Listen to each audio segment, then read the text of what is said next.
Fine everyone, here from the famous Atacama Desert in Chile. It's gonna be our first day exploring this place properly. We've been staying in San Pedro de Atacama, which is like the main city or town here. And we come to a park area called Valle de la Luna, Moon Valley. The same name as the one that we went to in Bolivia, but this place is a lot bigger. And we're gonna be traveling around in this SUV that we just got from the Calama airport. It's $53 a day. We're gonna have it for 5 days overall. So we just entered and it's around $12 US. You're supposed to pay online before you come here. We didn't do that, but they allowed us at the entrance to use their computer, and then we paid for it there. And then the guy also gives you a good map with the main points to see. I think there's like 4 or 5 different points. It's quite a lot of hours of hiking, and there's also some information here too, so yeah, I'll be able to read up about the place. Carol the driver as usual. Yes.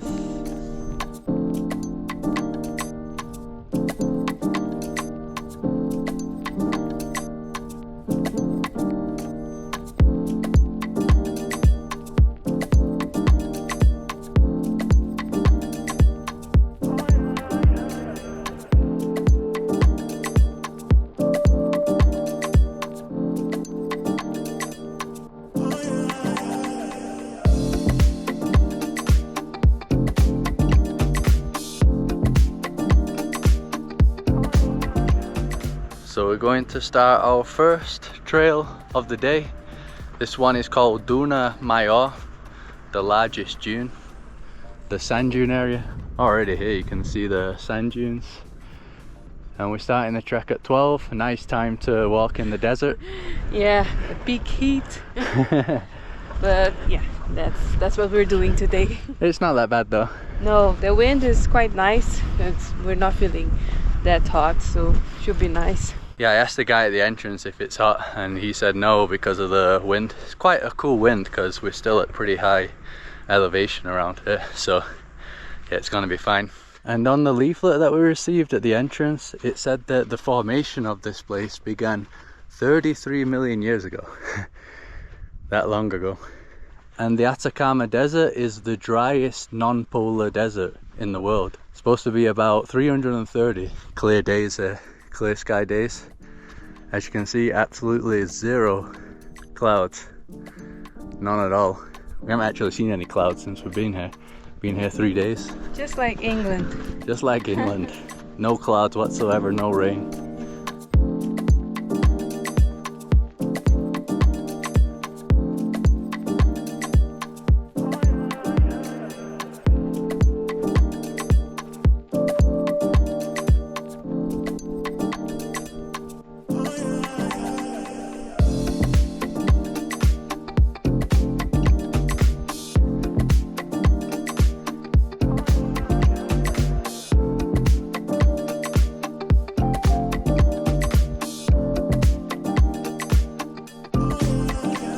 Yeah, the formations at this part have already changed quite a bit. Bash just going up and down constantly.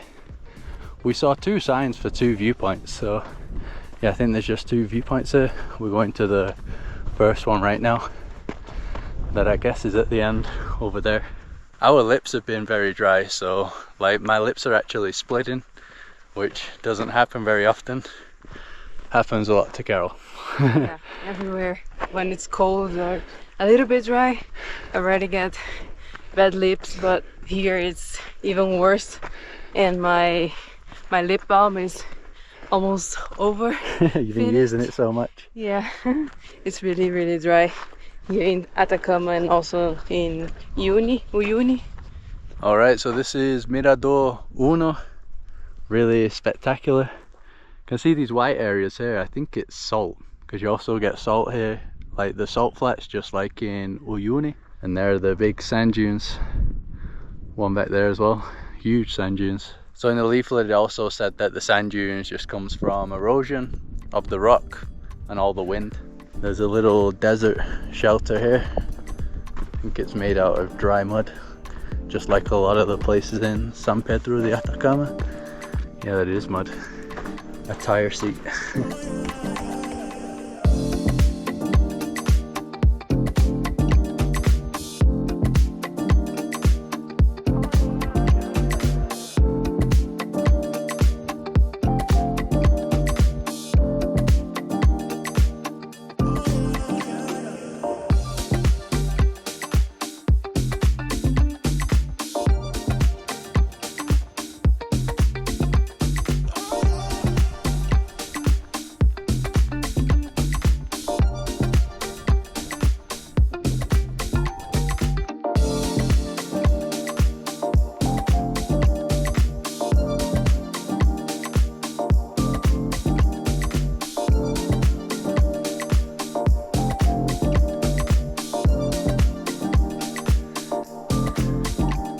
So viewpoint 2 is cool because we're on the sand dunes now. Wasn't so cool to walk up though, because we had to walk on the soft sand. But it's only quickly really. You can see the other side now. I think we go down a different way. It's kind of like a loop then, because we came down this side of the valley. I thought there'd be more people here. Yeah, there was only us and 2 other groups, that's all. Maybe the tour groups come in at different time, maybe earlier, I don't know. Yeah, probably not midday because of the heat, but it's still not so bad. Been in way hotter places than this before.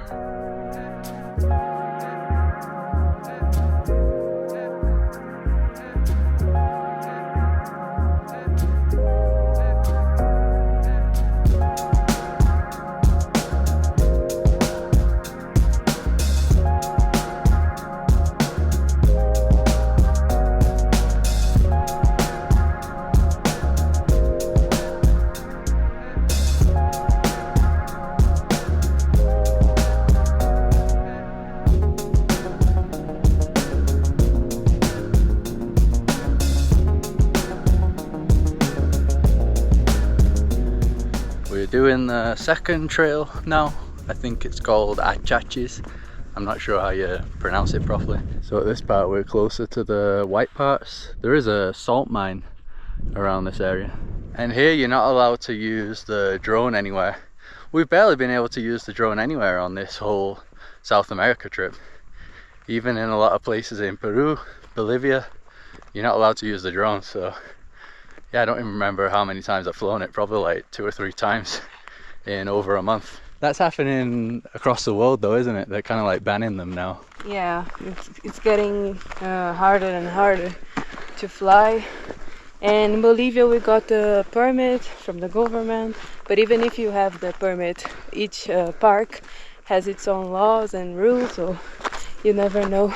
Yeah, and the majority of them, the rule was that you can't fly it, so even with the permit. Normally when we go to like island destinations or beaches, we can fly it there no problem, but places with like natural parks like this, it's usually a no-go now.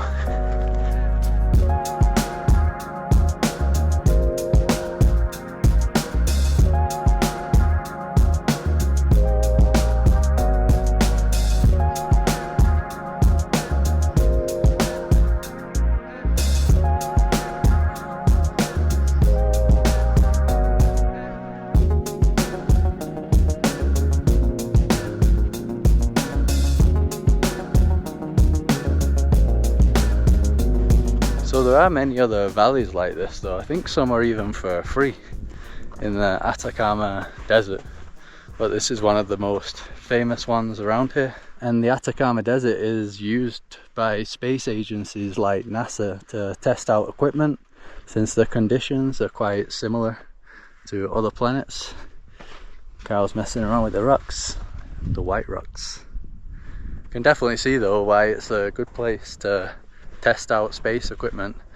I could imagine those like buggies, those space buggies that they send to like the moon and Mars, the Mars rover I think one was called, riding around here testing out the terrain. And it's also a region where they install like the most powerful telescopes in the world, since the conditions are so clear all year round. It's one of the best observation areas in the world. That part back there was pretty tough because there was no wind at all. And this part they call the amphitheater back there. It's kind of shaped like a amphitheater, natural one. We're very high. You can see the cliff. Oh yeah, I didn't even look at the edge. Careful. Yeah. Big drop right there. And here. I suppose it does kind of remind me of some places that we went to in the US. That region of like Utah, Arizona, Nevada. Over there it kind of seems like the moon and Mars as well. There's lots of weird landscapes. Very cool area in the US, one of our favorites. I think one of the most bizarre places that we've been in the US is called Death Valley National Park. I think that's in California.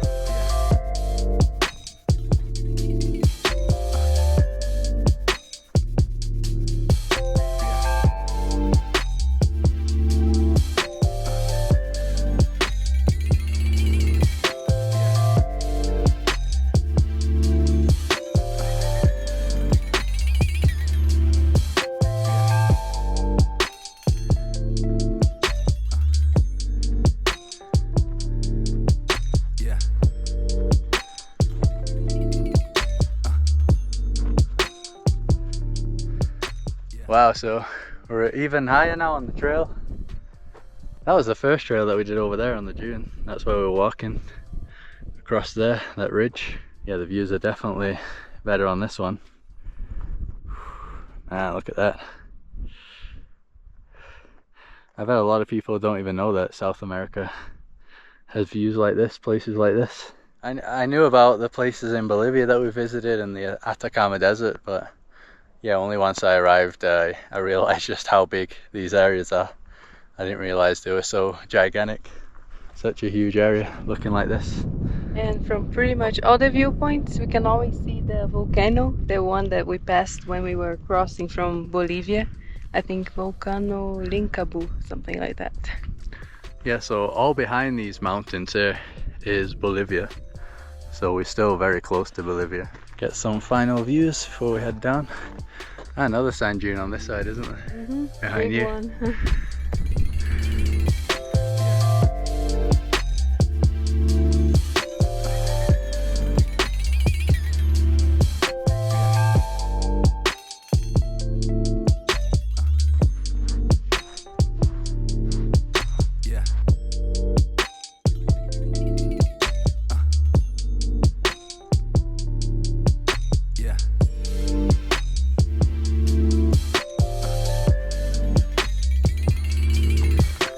So we've now come to the part with the salt mines.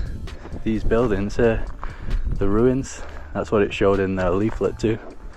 This kind of equipment. So originally this place was called Las Salinas, which I don't know if that means the salt mines or the salt flats. The Salinas and Salineras. I don't know what the difference is. That's salt. I don't know. I think it is. Yeah, here too. Yeah, it's like crystal salt, isn't it? Mm-hmm. Salt crystals. Yeah, not quite sure what we're looking at though. Just ruins of the salt mine. So the mine here was called the Victoria mine, after the owner's wife.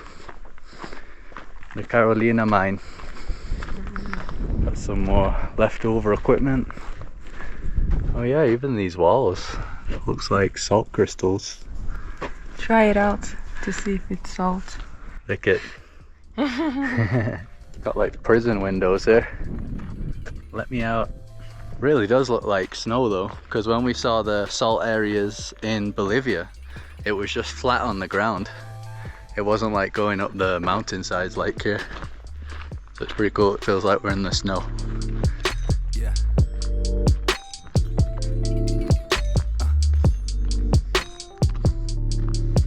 Yeah.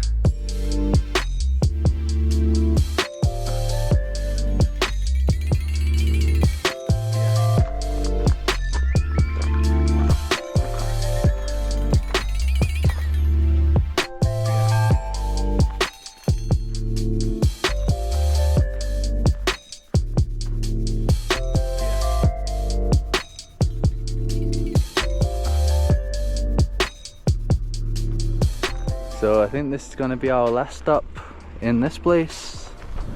The Tres Marias. The Three Marys. Finally seeing other people now. There's tour groups there. These big vans. So this is the Tres Marias right here. The leaflet said that it was a ritual site for the indigenous people here, the Atacameños, I think they were called. Bizarre place to imagine people living back then though. So dry. That one looks like Pac-Man. Pac-Man? Yeah. Oh yeah, it does. Yeah. Or like a dinosaur head. Yeah. Yeah, it's definitely end of the tour in this place because, as you can see, end of the road. Well, the road continues, but you're not allowed past. Don't know where it goes. Absolutely massive sand dunes there. Those look cool.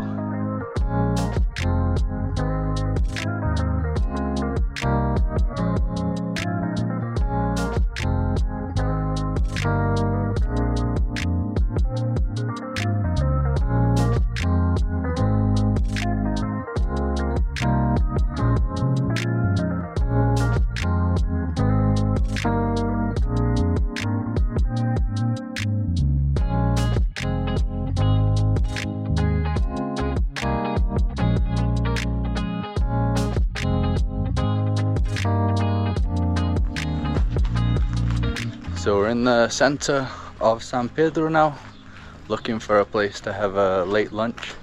It's a funny place because there's some streets that seem like super touristy, and then you go one street parallel and it just seems like you're in some desert village, like super isolated desert village. It's kind of bizarre.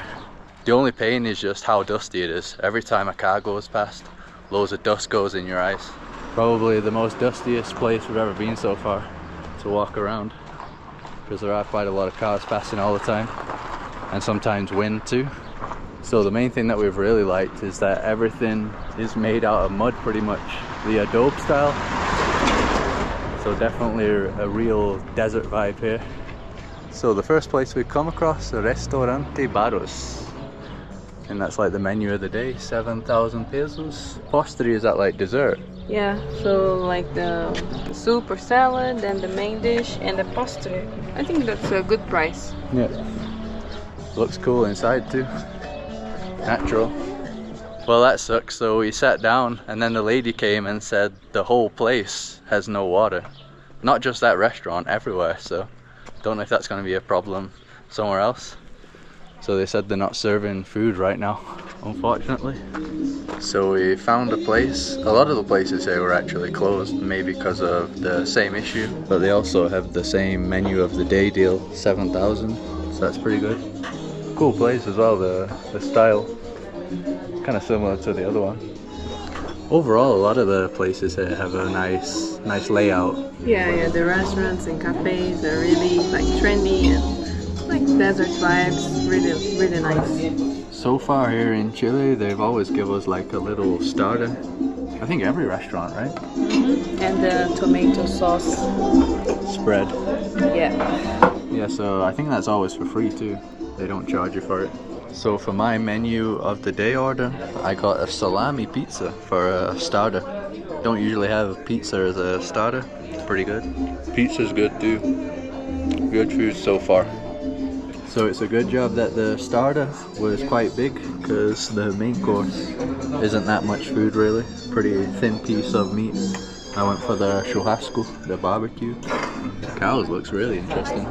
Yeah, it's like a Spanish tortilla with vegetables and cheese. Yeah, it looks different. I don't think I've seen that before. Good. And this was 7,500 pesos.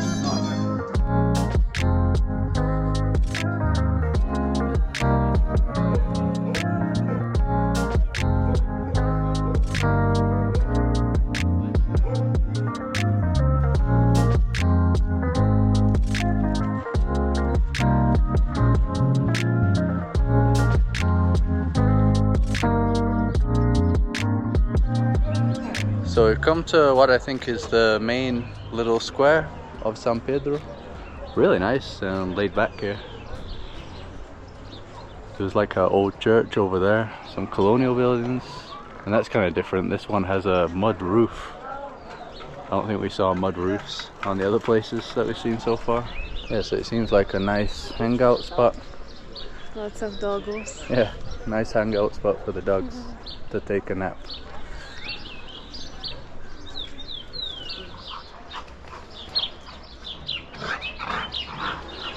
Nice places to have a drink and a snack.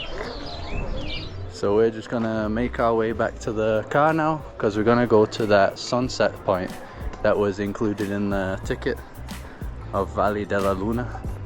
The guy said we have to go today, you can't use it on another day.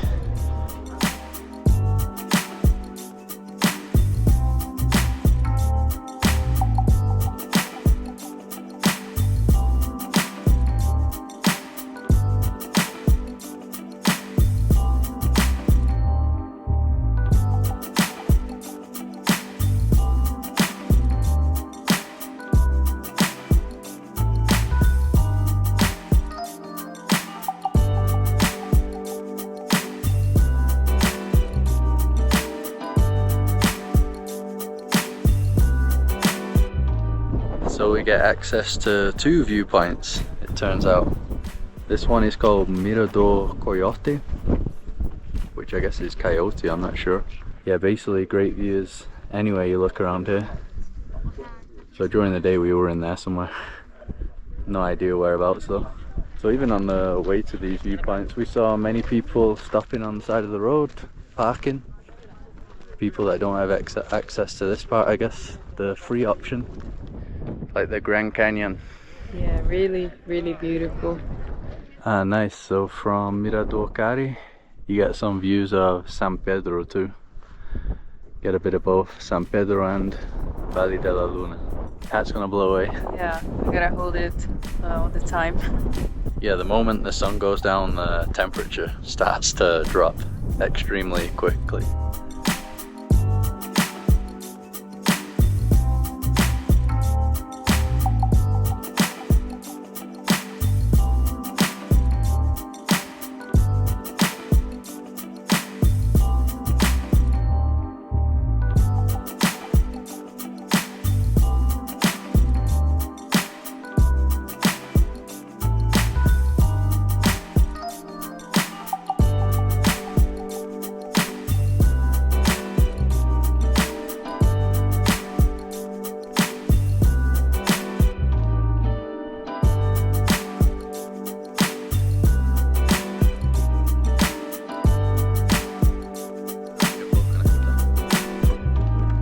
So it is the next morning now, and we've come to a place called Lagunas Escondidas de Baltinache, and it's 10,000 per person to enter, and it's going to be really cool because it's a salt pool that you can float in.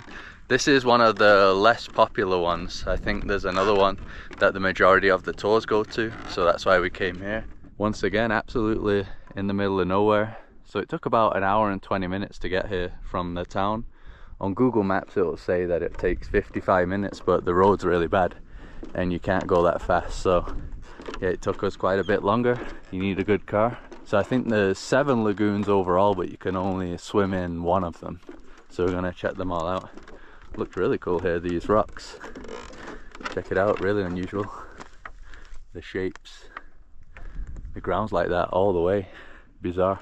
Carol, I mentioned Death Valley before. You remember that area that was called the Devil's Golf Course? It was like this. Yeah, almost like this. But I think over there it was small. Like here it's like big rocks, bigger.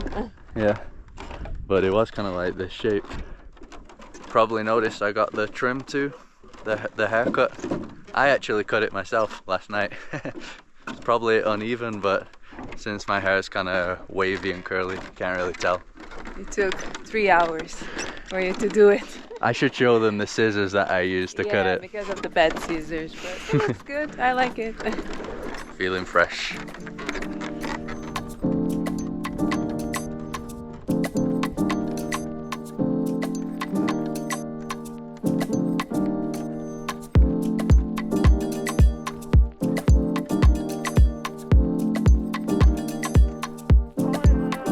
So here it is, that is the main pool that you can swim in, I think. Saw someone swimming in it. The lady told us first to walk to the other ones and then swim after. Probably because we're going to be full of salt. It looks so beautiful. Yeah, really, really good.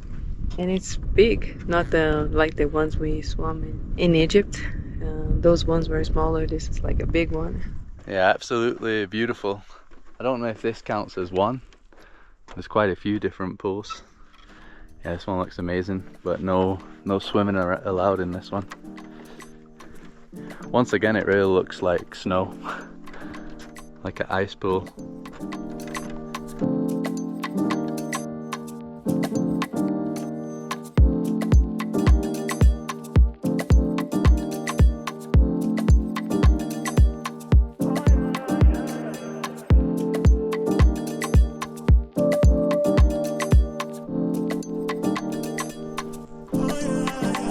Alright, time for the main lagoon. This is one of the things I was most excited about since we enjoyed the one in Egypt so much. It's really cold. I think the one in Egypt was like more refreshing. Oh yeah? Yeah, this is cold.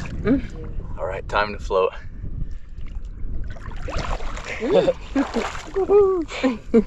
Oh, no way. Oh wow. It looks really cool from here. Yeah, this is amazing. Yeah, so Egypt was the only time we've ever done this before. When we were in Lebanon, we didn't go to the Dead Sea. It's cold. It's really cold. Once you get in, it's okay.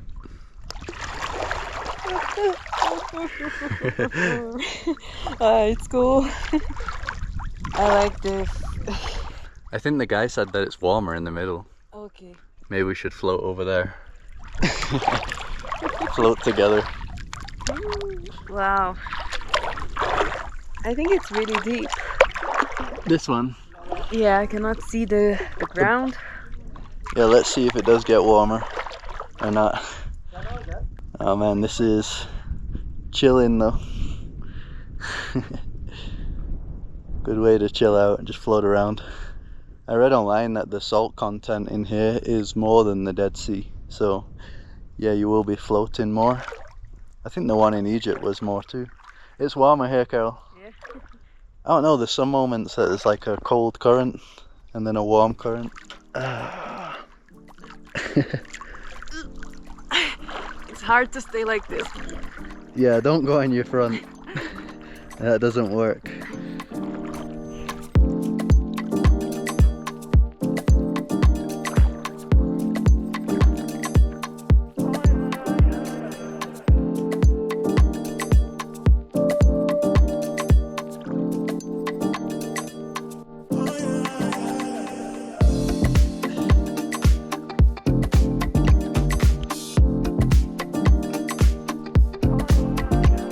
So I actually have eczema on my legs and it's really stinging right now, but it's good because the last time we went to Egypt I had eczema too, and then I went in the salt pool and like in 2 days it completely disappeared. It like cured it for almost 2 years. It's only just started coming back now, so I'm hoping that this pool gets rid of it too. I'll let you know. Pools with high salt concentration are supposed to be pretty good for some skin issues. Can fix a lot of things. Not a good place to come if you have any like cuts. No. Yeah, definitely glad we chose to come to this one though, because as you can see, barely any people. Just one other couple entering now. That's about it. Pretty much all to ourselves.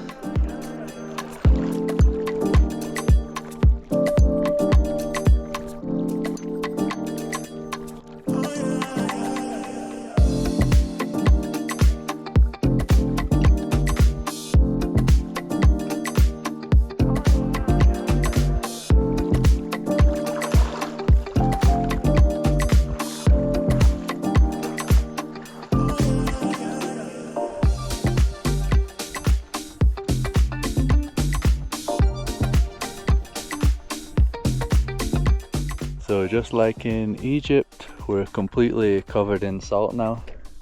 So they say to bring these bottles of water because they don't have anything here to shower. So we filled it up with tap water before we came. And that's the only way you can clean here. Extra salty. Ow.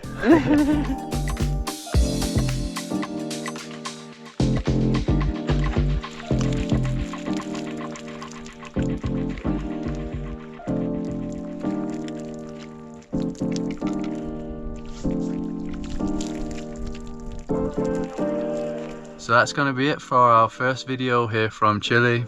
Stunning first few days here. The nature and the landscapes is absolutely spectacular. And this place actually closes from 1:30 to 2:30. So absolutely nobody's here right now. If you get in before though, you're allowed to stay, but you just can't enter at that time. And another thing to note is that you can't pass sunscreen. Well, you can pass it on your face, since obviously you're not going to be dipping your face in the water. You probably go blind, but the rest of your body, yeah, you can't put sunscreen on to not contaminate the water. And we're going to be making another video here. There's still some other bizarre, wacky, natural things to see, so that's what will be coming up next. If you like this video, just drop a like to support us as usual. Subscribe to see more videos like this. Follow us on Instagram and Facebook, and we'll see you in the next one.